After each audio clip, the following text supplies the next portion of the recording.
Les parois abruptes du canyon semblèrent se refermer sur eux, baignées d'une lueur rougeâtre sous le soleil déclinant. Le vent sifflait entre les roches érodées, soulevant des volutes de poussière. Eärendil avança prudemment, ses yeux perçant l'ombre grandissante. Puis un son déchira l'air, un corps d'alarme, grave, implacable. « Nous ne sommes pas seuls », murmura Aedric. Eärendil scruta l'horizon. Des silhouettes massives se découpèrent sur les crêtes rocheuses. Elle compta rapidement. Une dizaine, lourdement armés. À ses côtés, Tror grogna en serrant plus fort son marteau. C'est tout?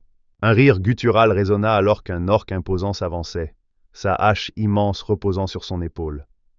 Sa peau sombre était marquée de cicatrices rituelles, et ses yeux jaunes brillaient d'une lueur cruelle. « Remettez-nous vos armes et votre or, » déclara-t-il d'une voix rauque, « et nous vous épargnerons une mort douloureuse. » Eärendil ne répondit pas.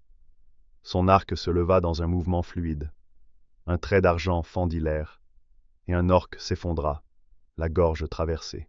Tror éclata de rire, un rictus sauvage déformant sa barbe tressée. « Je suppose que c'est un nom. » Le silence fut brisé par un rugissement de rage. Les orques chargèrent. Tror se jeta au-devant du combat, son marteau décrivant un arc brutal. Un premier orc tomba, le crâne broyé. Un autre tenta de l'attaquer de côté, mais le nain pivota, frappant de toutes ses forces. Le corps vola en arrière, heurtant un rocher dans un craquement sinistre. Eärendil, agile comme une ombre, bondit d'un rocher à l'autre. Chaque mouvement était précis, chaque flèche trouvait sa cible.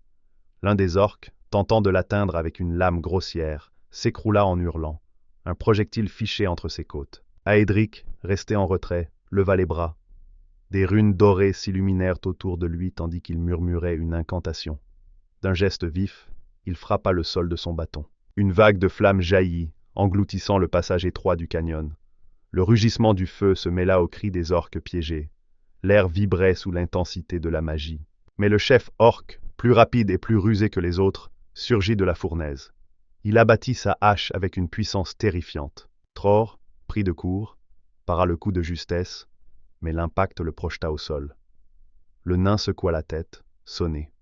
Au-dessus de lui, le chef orc leva son arme, prêt à frapper. « Non !» s'écria Eärendil en bandant son arc. Mais avant qu'elle ne tire, Aedric incanta un dernier sort. Une onde de choc explosa depuis ses mains, projetant le chef orc en arrière. Tror roula sur le côté et se releva, un sourire féroce aux lèvres. Mon tour. Il chargea. Son marteau s'éleva haut dans les airs, puis s'abattit avec une force titanesque sur le crâne de l'orc.